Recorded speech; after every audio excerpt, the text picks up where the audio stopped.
ఏదైతే bus accident private travels Kaveri travels జరిగింది, దాంతో ఇప్పుడు ఆర్టీసీలు ఆంధ్ర కర్ణాటక ఆర్టీసీలు కొత్త ప్రకటనలు చేస్తున్నాయి. కర్ణాటక ఆర్టీసీ ఏం చెప్తుందంటే, ఐరావత బస్సులు ఉన్నాయి మా దగ్గర, దాంట్లో బెర్తులు మొత్తం ఫైర్ రెసిస్టెంట్ మెటీరియల్తో తయారవుతాయి, బస్సు లోపల స్మోక్ డిటెక్షన్ సెన్సర్స్ కూడా ఉంటాయి, మంటలు వచ్చిన మరుక్షణం CO2 గ్యాస్ బస్సు మొత్తం స్ప్రెడ్ అయిపోయి మంటలు ఆరిపోతాయి, బస్సు బాడీ కూడా చాలా దృఢమైన మెటల్ ఉంటుంది, బరువు తగ్గితే మైలేజ్ వస్తుంది, ఎక్కడ ఇదే మైలేజ్ వస్తుందని ఎక్కడ చీప్ ప్లాస్టిక్ వాడము, బెంగళూరు వెళ్ళే వాళ్ళు మా KSRTCకి రండి డౌన్లోడ్ చేసుకోండి అని వాళ్ళు చెప్పుకొస్తున్నారు. మరొక వైపును చూసుకుంటే ఆంధ్రప్రదేశ్ APSRTC కూడా ఒక ప్రకటన చేసింది.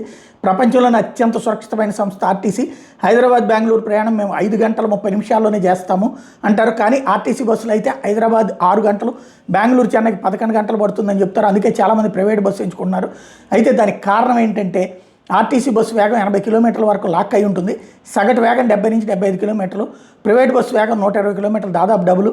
ఆర్టీసీ డ్రైవర్ కాసేపు యాక్సిలేటర్ తీస్తే వేగం 50 కిలోమీటర్లు పడిపోతుంది, కానీ ప్రైవేట్ బస్సు డ్రైవర్ యాక్సిలేటర్ నుంచి కాలెత్తడమే లేదు. అందుకే ఆర్టీసీ బస్సు సురక్షిత ప్రయాణం కోసం ప్రపంచంలోని ఉత్తమ సంస్థ.